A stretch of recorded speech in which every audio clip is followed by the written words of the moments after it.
Good morning, everyone. Can you hear me? Okay. So this is the second day of our 7-day retreat or session. And I'm going to give a talk this morning called Flowers in the Sky. And this is a fasco in the Shobogenzo written by Dogen Zenji. And he titled it Kuge.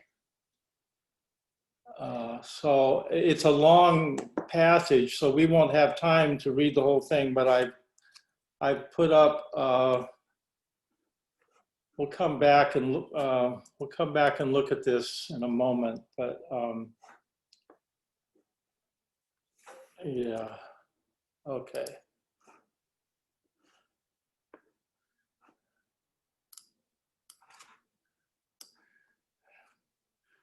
Hello.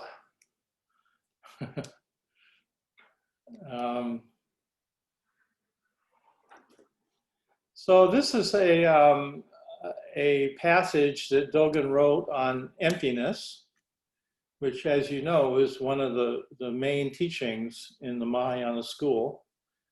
We talk about it a lot. And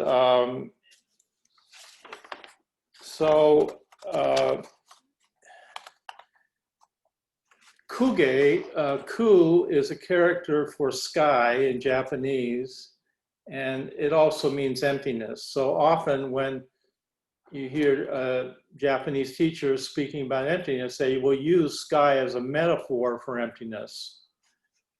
And then ge is flowers, kuge. And we have, often we speak about the teachings on the two truths or the two levels of the teaching, one being conventional and one being the ultimate. And the conventional truth is about, you know, the earth, the moon is orbiting the earth and the earth is circling the sun, and you are you and I am me, and tables are tables. And the other level of truth, what we call the ultimate truth, is the truth of emptiness. And here, everything is the result of cause and conditions. So they are dependently originated, and therefore they have no independent existence. Everything is provisional. You and I, the moon, the sun, the earth, trees, tables, everything is provisional. And the conventional truth gives rise to suffering, and the ultimate truth gives rise to liberation. Now, this is Dogen, so this is not easy reading or light reading. So just to give you a heads up before we read this first part of the passage, he's in the middle, he's going to refer to something that Bodhidharma said, where Bodhidharma said, "From the first I came to this land to transmit the Dharma, that I might rescue deluded beings. And when the single blossom opened its 5 petals, the fruit thereof came about of itself." So Dogen is going to refer to that in this first chapter from the Kuge. So I'm going to share the screen again and bring this up, and I'll read this with you so we can sort of take it in. The other interesting thing, because this is Dogen, is that kuge was a colloquial term in Japanese for an eye disorder, cataracts. And when people have cataracts, they see things, flowers in the sky. They see things that aren't there. And so Dogen is always playing on so many levels when he's speaking about the Dharma. So I'm going to share the screen again and read this with you, and we'll read it fairly slowly and see if we can't take it in a little bit. Here we go. Where is it?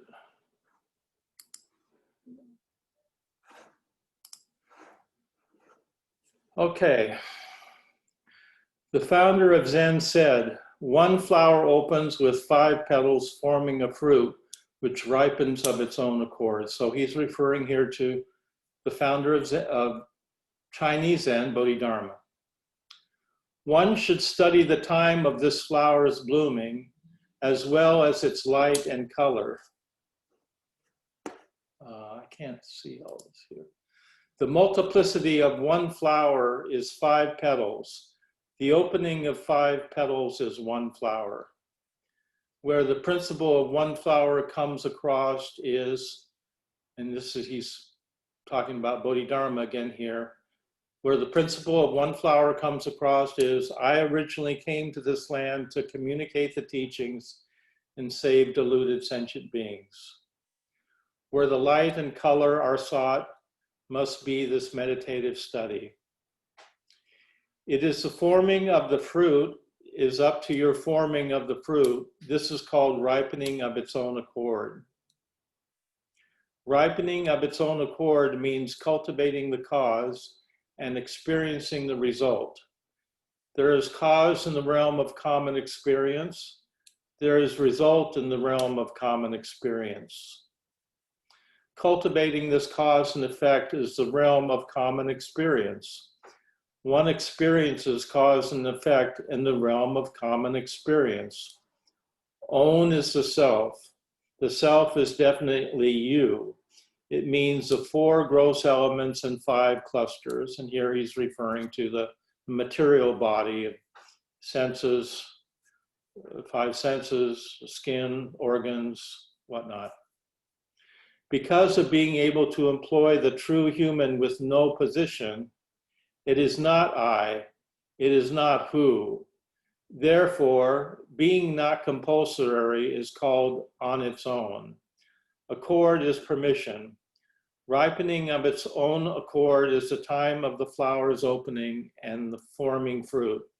It is the time of communicating the teachings to save deluded sentient beings.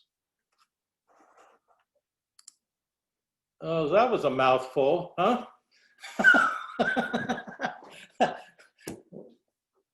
Welcome to my lineage, the Soto lineage, and we consider Dogen to be probably one of the greatest spiritual teachers in the world, but difficult to fathom what he's talking about. So it's common.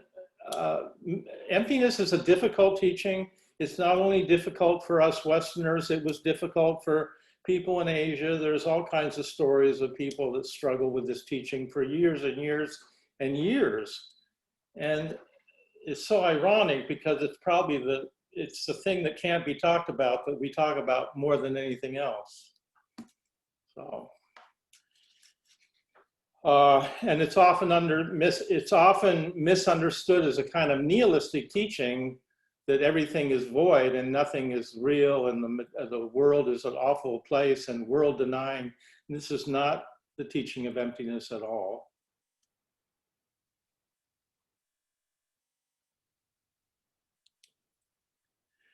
In the Hinayana tradition, they believed that the self was empty, but not the phenomenal world.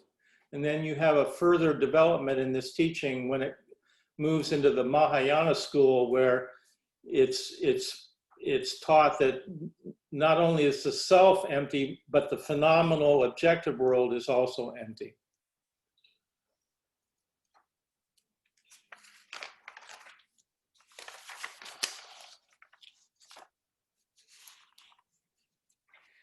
Now, Cleary and Nishijima translate this kuge as flowers in the sky, which is kind of more, we might say, the kind of the conventional rendering of the title. But Nishijima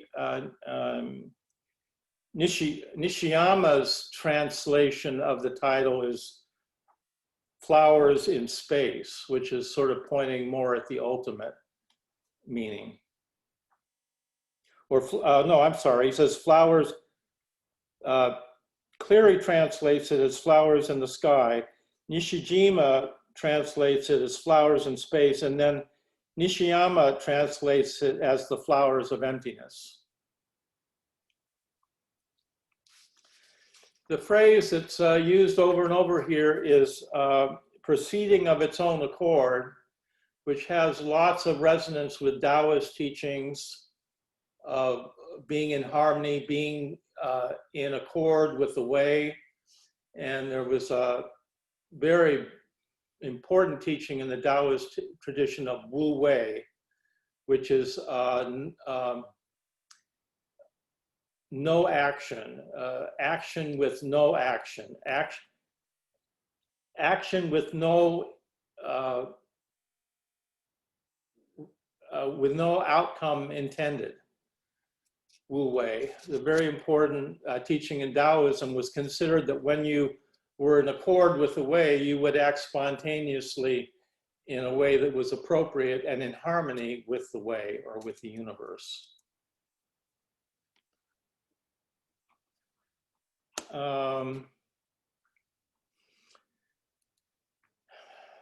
Emptiness is not an abstraction. It might sound like it. It's not a principle of ontology or epistemology. Emptiness is what makes our lives meaningful.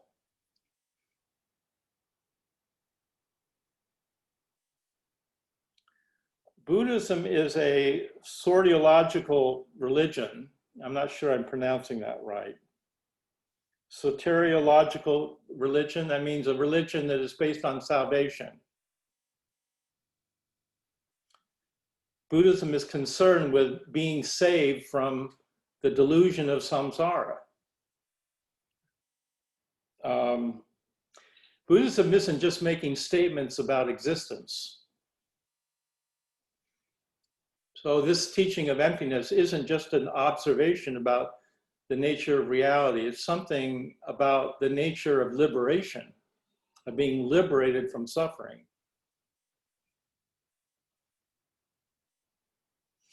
It's about how to live a spiritual life.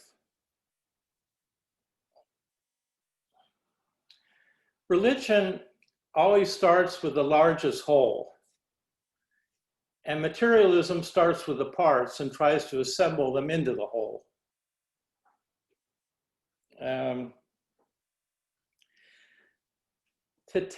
To know what something is made of tells you nothing about the meaning of that thing. Nothing. Meaning is found always by finding a larger context, by contextualizing. So for instance, in the mindfulness classes that we teach here at the Zen Center, we teach two primary developments in meditation. One pointed attention, so we're learning to cut through the speediness of our mind and pay attention to one thing at a time. And then open awareness or vipassana is really the beginning of beginning to bring context into our meditation practice, and beginning to see that mindfulness is about a larger context.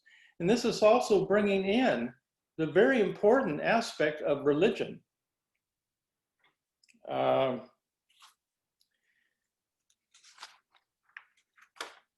Meaning is always about a larger context. And if you want to find the largest context, look no further than emptiness. It doesn't get much larger than emptiness.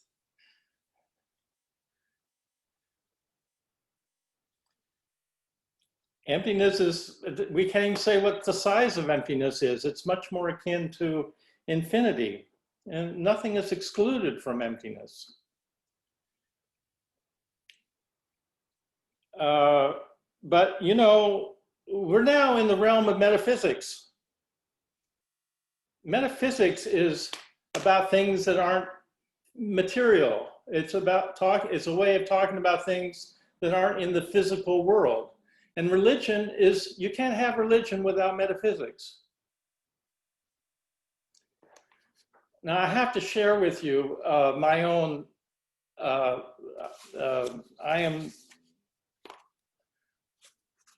early way I talked about Buddhism was so arrogant and so, I think actually misguided. I used to always, I can't count how many times I used to say, you know, Buddha didn't care about metaphysics, because I was speculating about things that were important. He was always interested in the empirical things right in front of him. I said that 100 times. Buddha was actually interested in former lives and future lives. He didn't maybe talk about reincarnation. But it's not possible to talk about Buddhism without talking about metaphysics. Emptiness is a metaphysical notion. The other shore is a metaphysical notion. It doesn't exist in the real world in terms of objects. You can't have religion without metaphysics.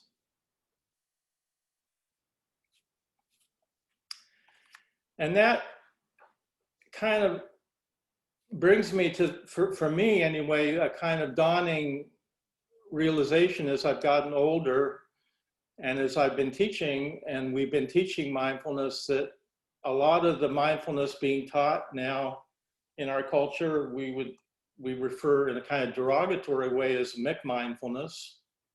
And I think, the more I see that happening in the culture, the more kind of disappointed I am in the outcome. Because we live in a postmodern culture which really has reduced religion down to something very small. And that reductionism is comes about because what we have faith in is empirical science. Some people do, not everyone. But we are a culture that believes in empirical proof. And there's a huge distrust of religion in our culture now. And there's some good reasons for that. And there's also a huge distrust in metaphysics. So it's very common to teach Buddhism, and especially mindfulness, as some kind of a pseudo-scientific spirituality, which I think is really misguided. It's good to use science to confirm aspects of the brain and the body and our physiology and psychology. All that is useful, but it's not religion. And if mindfulness is not taught in the context of religion, it is far away from the teachings of Buddhism.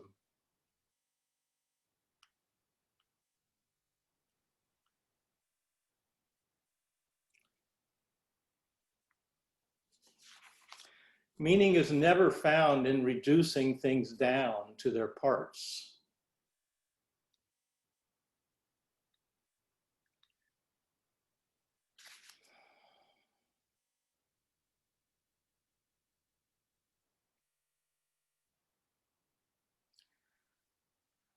So we're presented with this fascal, flowers in the sky. And I want to share the screen again and say, I just took another piece of the writing of Dogen's song, and then we'll talk about it.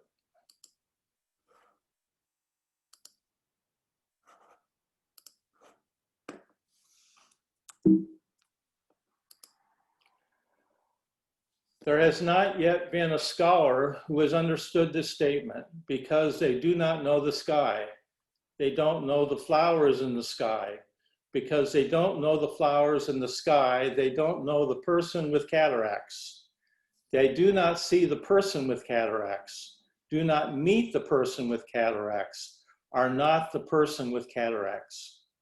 One should meet the person with cataracts, know the sky, and see the flowers in the sky too. After seeing the flowers in the sky, one should also see the flowers perish in the sky. To think that once the flowers in the sky cease, they should not exist anymore is the view of a small vehicle. He's referring to the Hinayana school or the Theravada tradition. If the flowers in the sky were not seen, what would they be? Those with the view of the small vehicle only know flowers in the sky as something to be abandoned, and do not know the great matter after the flowers in the sky. They do not know the planting, ripening, and shedding of the flowers in the sky. Another mouthful. But actually, I think Dogen's really getting at something here that's very important. We're a little overgeneralizing a little bit to accuse Hinayana of being concerned with personal liberation, but that's, at least that's a stereotypical view, and that tends to be the emphasis in Hinayana is one's personal liberation, whereas in the Mahayana school, we have the Bodhisattva vow, which is concerned with saving all sentient beings, not just yourself. In order to save yourself, you have to save everyone. And when you reduce metaphysics down, as the way our culture does, when you reduce mindfulness down to something that is no longer taught in the context of waking up, of liberation from suffering, then you end up with a technique. You end up with a method. That may be very comforting, but it's really misses the point completely. From the point of view of religion, it misses the point. If you want to teach mindfulness as a therapy, it's fine, but that's not what we're teaching here at the Zen Center.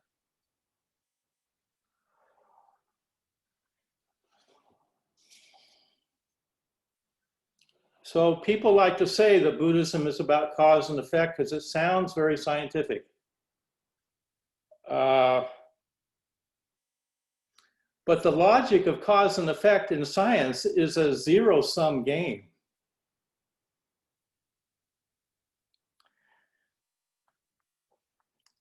That's not bad. 1 + 1 = 2.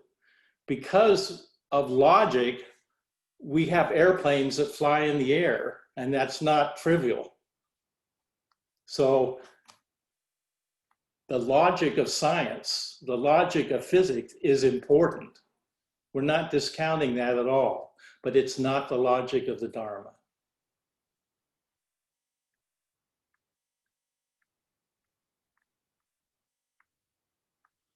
In the world of the spirit, in the world of flowers in the sky, 1 + 1 doesn't need to equal 2.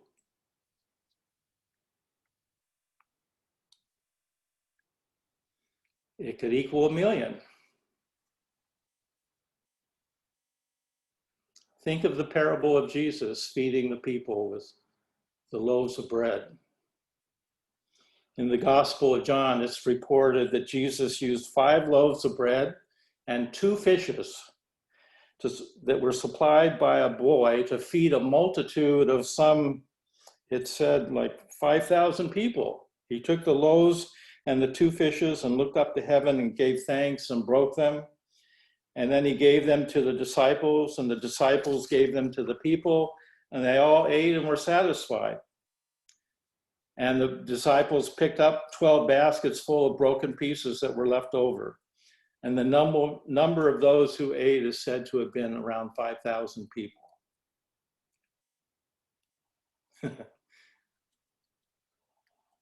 That's not the logic of physics. That's the logic of the spirit. 1 + 1 doesn't need to equal 2 in the world of spirit, because emptiness functions like infinity. So it doesn't obey the rules of physics. It's metaphysical. I have to tell you another funny story about metaphysics. When I was younger, I was really down on metaphysics, as I said before. And when Maezumi Roshi died, June and I, flew from Hawaii to LA, and I flew there in advance for a week. I helped plan Maezumi Roshi's funeral, which was done in Little Tokyo, and it was very complicated and a big deal, and a lot of people came from all over the world. And and June even danced Tula there and when we had a dinner afterwards. And all of Maezumi Roshi's brothers were there, Bernie was there, all of Maezumi Roshi's successors were there. It was a sad and tender time. And afterwards, we drove Flora Courtois back to her home in Santa Barbara. And Flora was one of the first board members of the Zen Center of Los Angeles. And Flora, she was a scientist. She was one of the pioneers of biofeedback. And she wrote a little tiny book that we have somewhere in our library. I forget the title of it, but when she was in college, must have been her early 20s, she started asking this question, who am I? And she kept asking it over and over and over. And she eventually had a Kensho experience where she had a profound opening of waking up, and she didn't know what to do with that. And this was in the early days before Buddhism was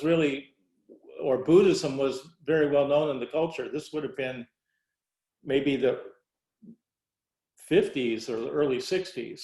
So, and she tried to talk about it, which was a mistake, because then people thought she was crazy. And she didn't have anyone to talk to that would have been able to help her put that in some kind of context. So for many years, she just thought she was crazy. And then many years later, when Maezumi Roshi came to this country, and then he brought over Yasutani Roshi, she had an interview with Yasutani Roshi, and he confirmed that she had had a Kensho. And so she wrote about that. And the funny thing about Flora was we had this long talk on the way home from the funeral in the car. And she said, Joshin, you've got to study metaphysics. I said, why do I got to study metaphysics, Flora? That's just speculative stuff. It doesn't have anything to do with Zen. Zen is about the here and now. She says, oh no, you should read about metaphysics. And she gave me some German guy, Schuler or somebody, to read. And he was so dense and thick, I couldn't get through the first chapters. And I bought all his books and I couldn't read any of them. But now as I reflect back on that, I see the wisdom of her suggesting that I learn about metaphysics, because I see now that all the teachings of Buddhism and Zen and Dogen are about metaphysics.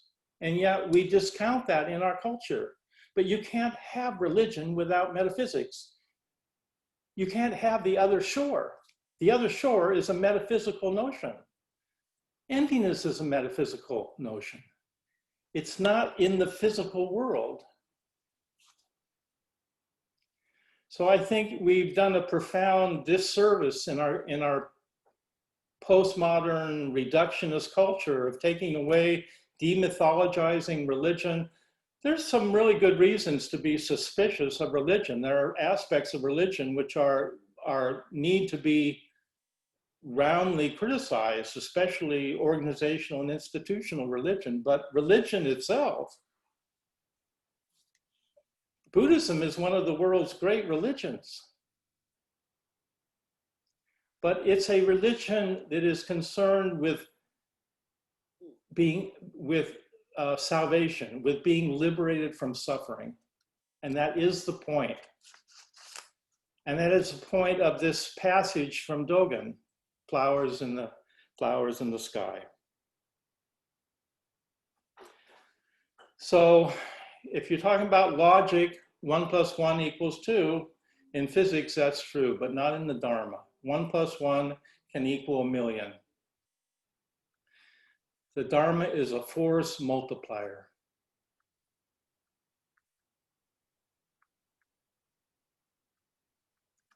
Think of the milk, the young girl that gave the milk to Buddha when he was almost dead. That one small act gave birth to civilizations. That was a force multiplier.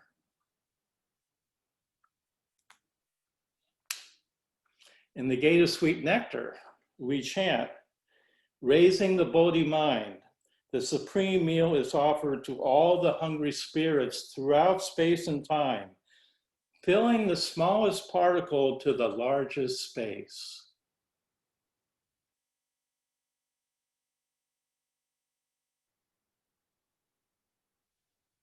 So Dogen says that ordinary people thinks that flowers in the sky is the product of a clouded mind.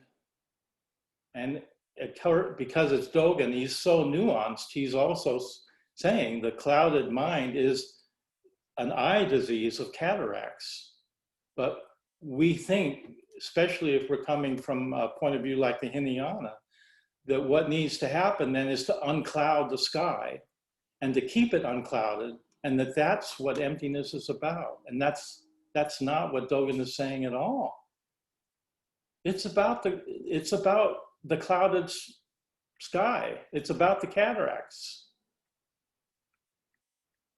It's not about removing that. Nothing needs to be removed.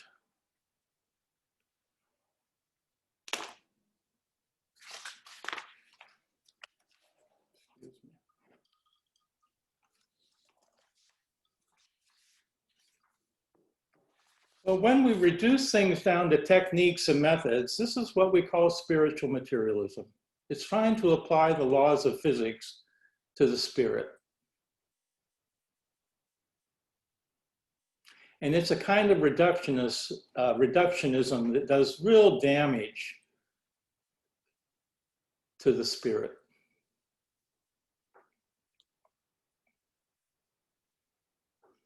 When there is Buddha Dharma, there is no thought of getting anything.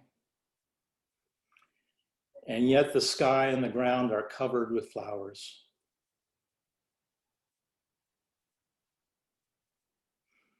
Everything is motivated by faith and basic goodness. It doesn't matter what the activity is. Scale does not apply here. Love is not measurable. Compassion has no value or price in the marketplace.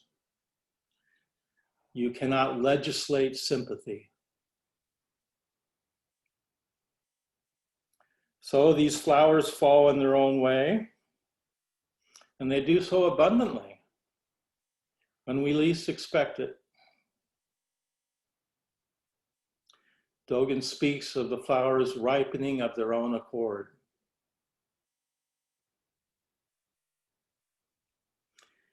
And there's a later part of the text where Dogen relates a story of Fuyo Reikun, Fuyo Reikun asked, what is Buddha? And Dharma Master Kiso Chijo said, if I tell you, will you believe me or not? Reikun replied, how could I not believe the master's honest words? And the master said to him, you yourself are just it. And then he said to his teacher, how should I maintain it? And the teacher said, when an instance of cloudiness is there in the eyes, flowers in space tumble down. So again, most people think emptiness is about removing the clouds from the sky.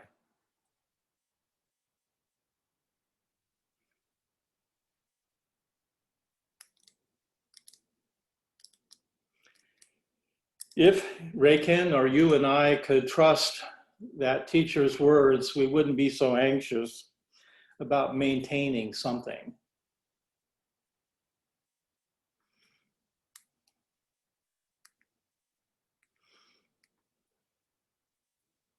We all have clouded eyes. And some of us may even get cataracts eventually. Even if the sky clears, soon there will be clouds again. How could we possibly have a sky that's free of clouds? Why would you want a sky free of clouds? What kind of sky would that be? It'd be a desert.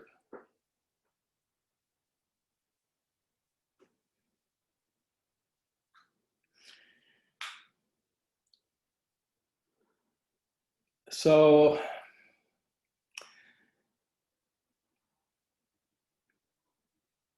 a good person doesn't do good things out of some calculation for a reward. Their goodness is already there in their faith. And religion really provides us that kind of support to have that faith in what's important, in what's enduring, what values are important: compassion, love, generosity.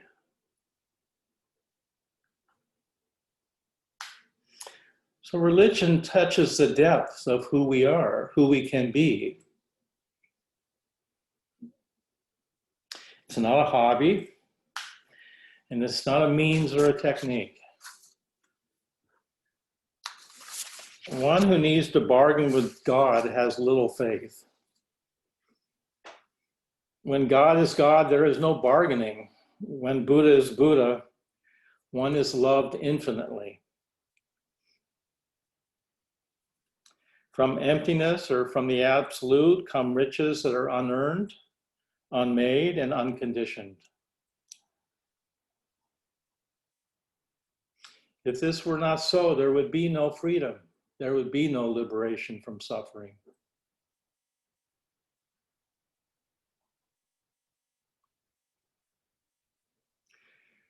When you have faith in what's important, for Buddhists, we have faith in the three treasures. Again, a metaphysical idea.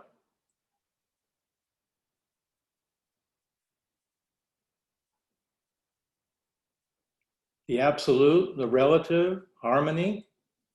When we have faith in basic principles, when we are able to take refuge in that and orient our life from those large teachings, then we become more ourselves, more sincere, more genuine. You're able to sing your own life song, and it's your song that you're singing, and you all of a sudden discover that you have this song to sing.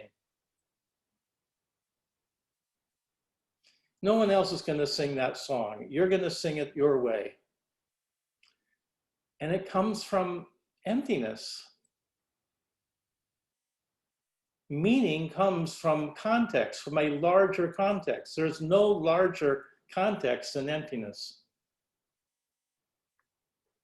Well, we can't see it, we can't prove it. But religion doesn't need that kind of proof. Religion needs faith.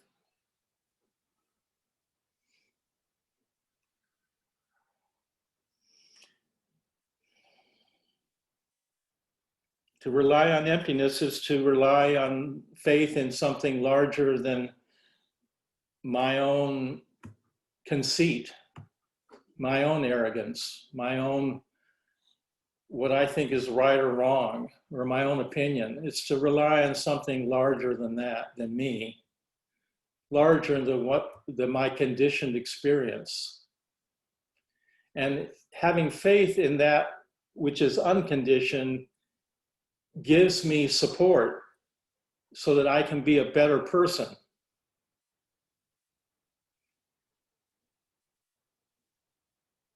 The basic principle of Buddhism is that something comes from nothing. That's the force multiplier of the Bodhisattva vow. Actions arise out of nothing. Wu Wei.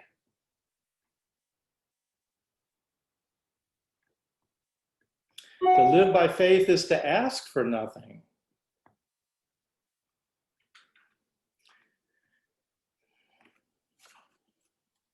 True love is unconditional and drinks deeply from the absolute. What Buddhism calls the other shore.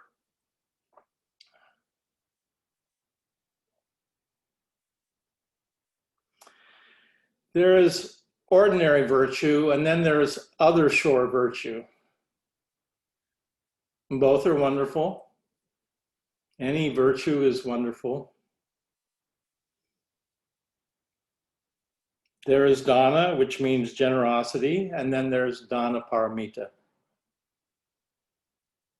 There is patience, or kshanti, and then there's kshanti paramita. The difference is whether there is an idea of self or gain or achievement involved in that activity or not.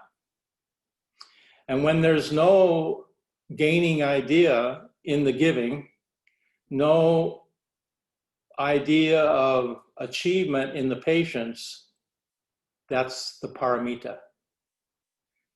And that paramita is a force multiplier because it doesn't conform to 1 + 1 = 2.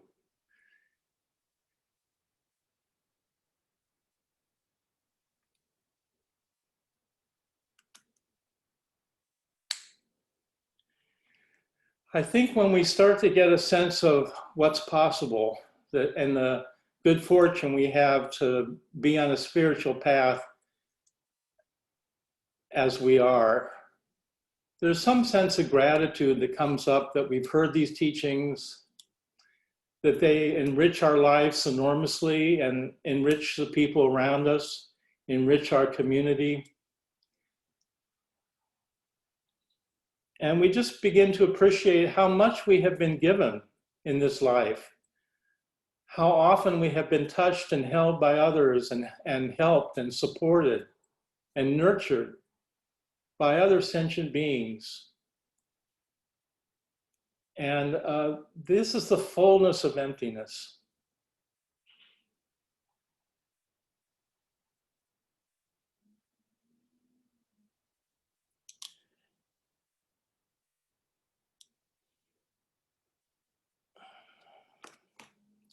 So we don't have to be conscious of our goodness. In fact, I think for the most part, once we have internalized this practice and these teachings, it's unconscious in many ways. So emptiness means to be empty of greed, hate, delusion, and it's to be free of contrivance and conceit.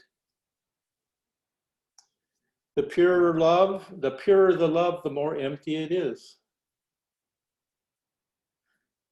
The more empty it is, the greater the effect. So the less there is before, the more there is afterwards.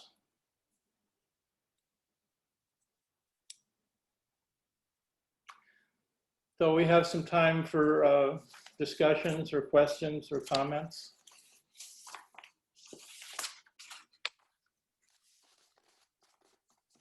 Okay, you bodhisattvas.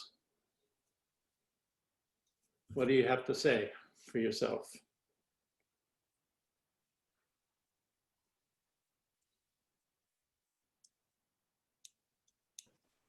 Yeah, Chris? I get so hung up on religion. Yeah. And you said in your talk, one time you said there's religion and there's organized religion. Yeah. And I'm just interested in what if you could say a word or two more about the distinction in your mind about that. Religion organizes itself in one way or another. The Buddha organized himself and his disciples. So you know, I understand the word has baggage, and it's not a word that we're fond of in our culture. So you might replace the word spiritual with religion, and that might make it more palatable for you. But, you know, let's face it, religion has a lot of baggage. It's been full of superstition and hocus pocus and things that it's done a lot of damage in the world as well, but it's also done a lot of good. So I wouldn't throw the baby out with the bathwater. No, I want to work with it. I definitely want to work with my own resistance to it. I think what's important here, and I think it's not an easy, I think it's something we all have to kind of work with, is that when we speak of spirituality, we tend to define that as an individual path. It feels like it's individual. And I think there's something larger here that we need to appreciate, which is religion is and even organized religion is an activity of a community. Having rituals and practices and rites of passage that support the life of that community and the teachings that bring it together as a community. So I think you can't get around religion, because religion is the collective practice of spirituality. And even if there's a lot of baggage there and it's not always done well, and it's sometimes done harmfully, doesn't discount the fact that we still have a huge need as human beings to organize and to confirm and support our faith in the spirit, which then is what religion is really about. Thank you. That's really helpful. Okay. Hi, Patrick. Yeah. Morning, Roshi. Did you say Buddhism is something comes from nothing? Yeah. But isn't that a direct contradiction of causes and conditions? Yep.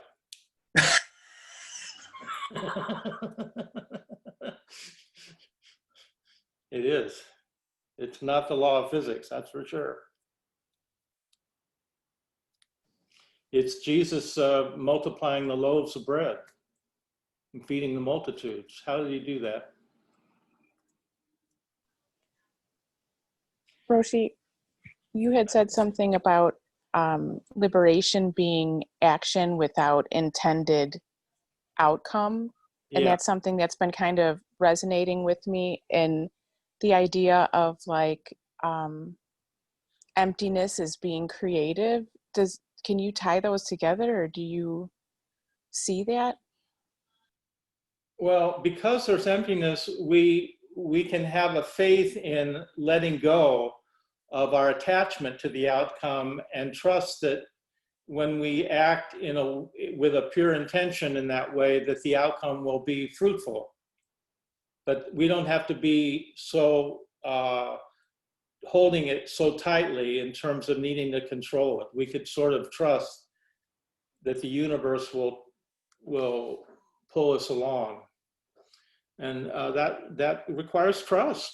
But any of the paramitas, if you take the paramita of energy, you know, really the teaching there is we need to have, if anyone that's done this practice know it requires an enormous amount of energy to do something so simple as sitting still on a cushion. But it's energy that is not directed towards an outcome. So like when we do Samu work practice in a retreat like this, if you're doing it at home, the spirit of that is just to put yourself into what you're doing. If you're washing the dishes, you just wash the dishes. You don't wash them to get them done. And you find that when you work in a kind of, when you are one with what you're doing in that way, you get a lot done. But you're not worrying about getting it done. You don't have deadlines like you do in the work world. And you just get a lot done because you're on the spot and you're doing it. And I think that's what we're talking about here, is that you could trust that your activity is the activity of the Bodhisattva, and that the outcome will be fruitful if you do it with a pure intention. Yeah.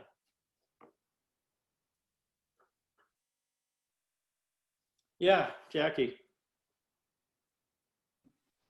Good morning. Sorry, that was my. You have an echo on your thing. Maybe it's because Patrick and you are Yeah, together. is that okay? Is that better? I'm sorry. Better. Yeah.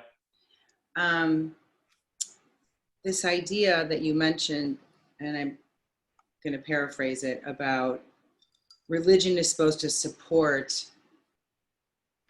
the goodness that comes out naturally Yes. in me. That's a new idea for me because it's always been the other way. I have to behave in a way that supports religious rigidity.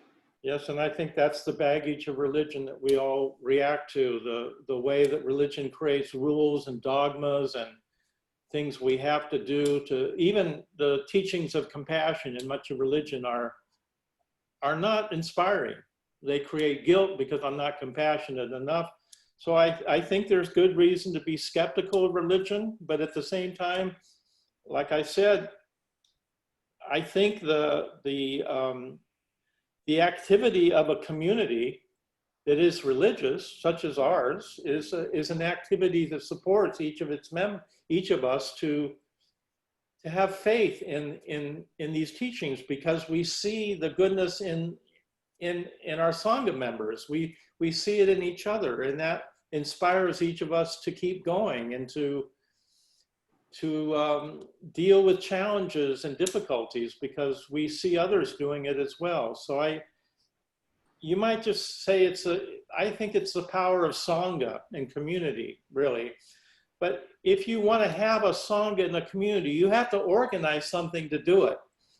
And you end up with institutions. Again, we live in a time when institutions are being destroyed before our eyes, all kinds of institutions, and we don't have much faith in institutions or authority figures.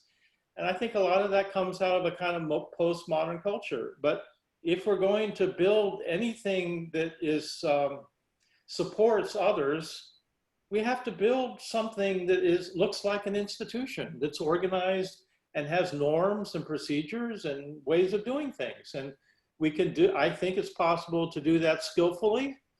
And it's possible to do that in ways that are really not skillful at all, that create a kind of rigid conformity and fear. And so there's different kinds of religion, I suppose, different ways of organizing.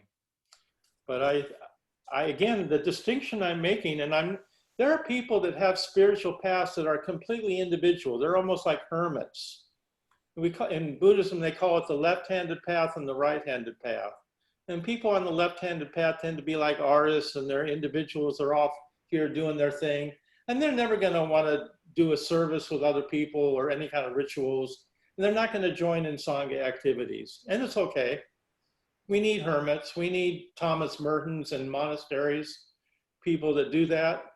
But the vast majority of us have families and communities and live in the valleys and want good education for our kids. And so we organize communities to support those things that we value.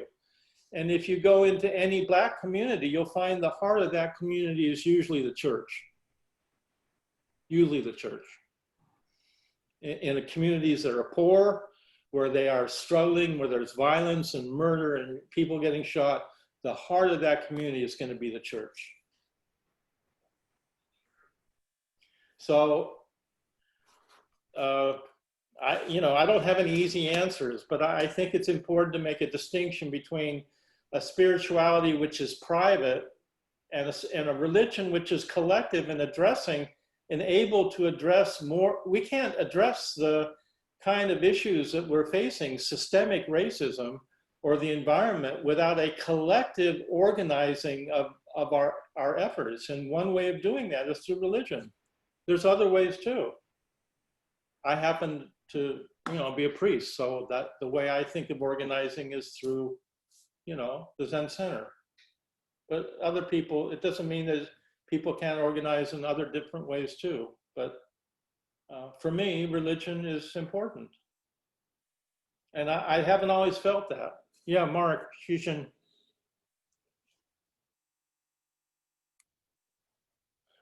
Sorry, I forgot to unmute. And good morning, everybody. I'm sorry I was a little late getting on, so I missed the first part of your talk, Roshi. But I want to comment about, we know that Shakyamuni Buddha was greeted by 4 or 5 former ascetics, and that became his Sangha. And then ultimately, when he held up the flower, there were thousands and thousands of people there, and Mashikapa was the only one who recognized that. But, you know, I think we can go back 2,500, 2,600 years now and see that there was organized religion through the Sangha. Yeah. The other thing I wanted to comment on, if I can, and, you know, I love how things just happen.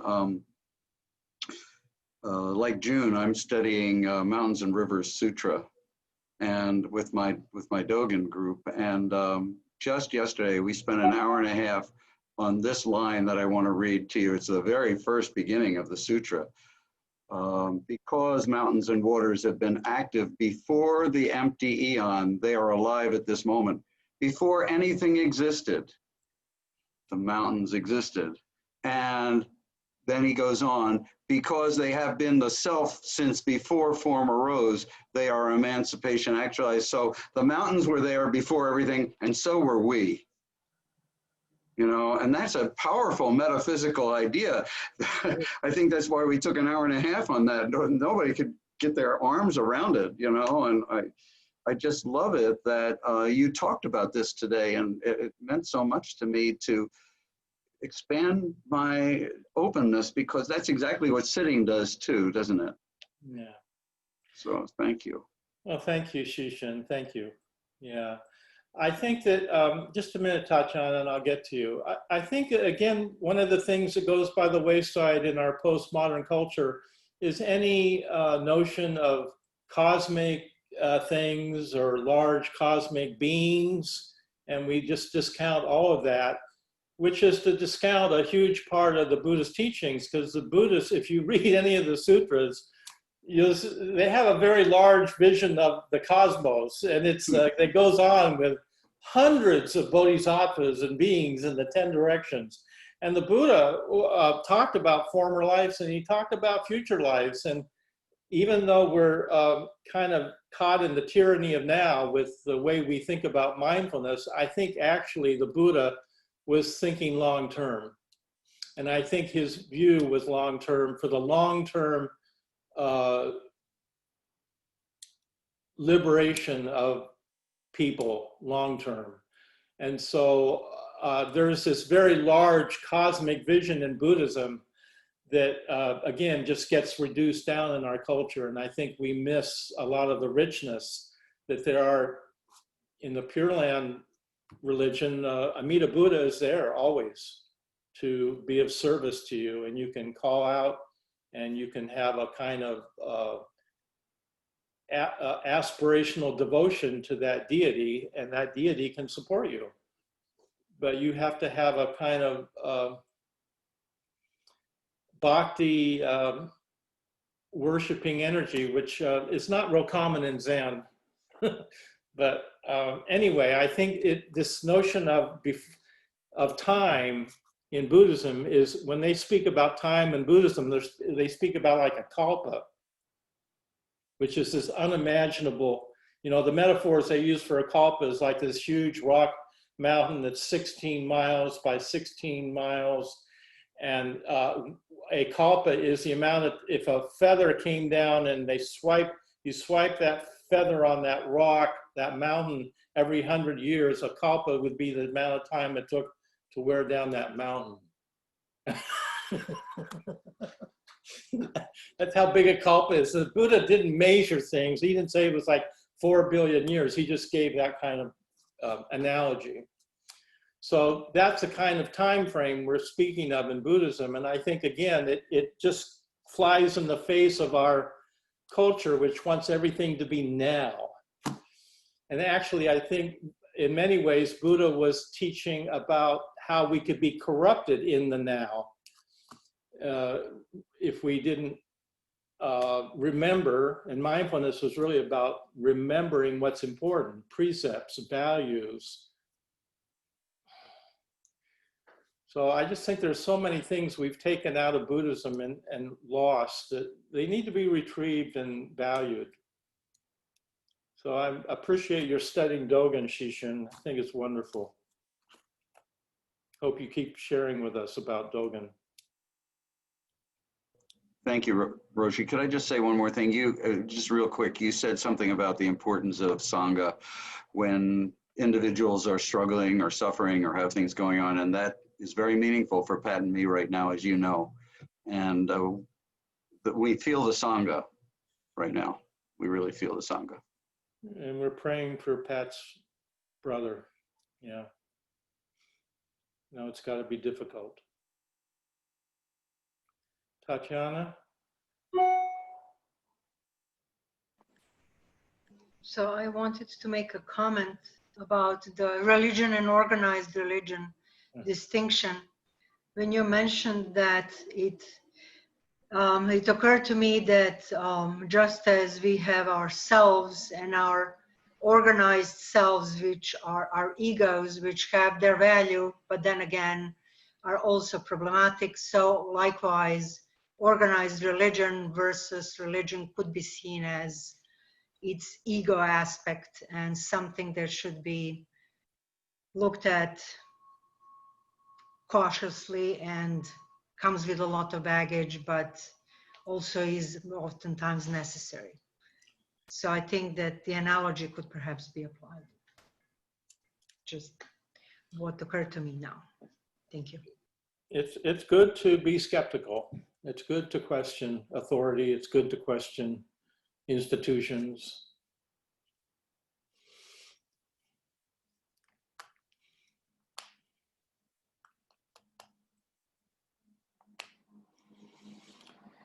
So anything else before we close?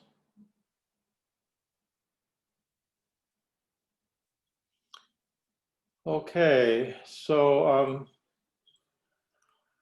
please send your prayers to Pat's brother who is in the hospital and struggling. MG is getting over being sick with the virus, and she's on the other end of it, but she had a light case of it. And so please support each other in these really, really difficult times. And one of the best ways we can support each other is this simple practice of sitting in silent meditation together. It's the most meaningful way to be together. And maybe one of the, even though we're here on a screen looking at each other in these boxes, we can still, some kind of intimacy comes through in this practice.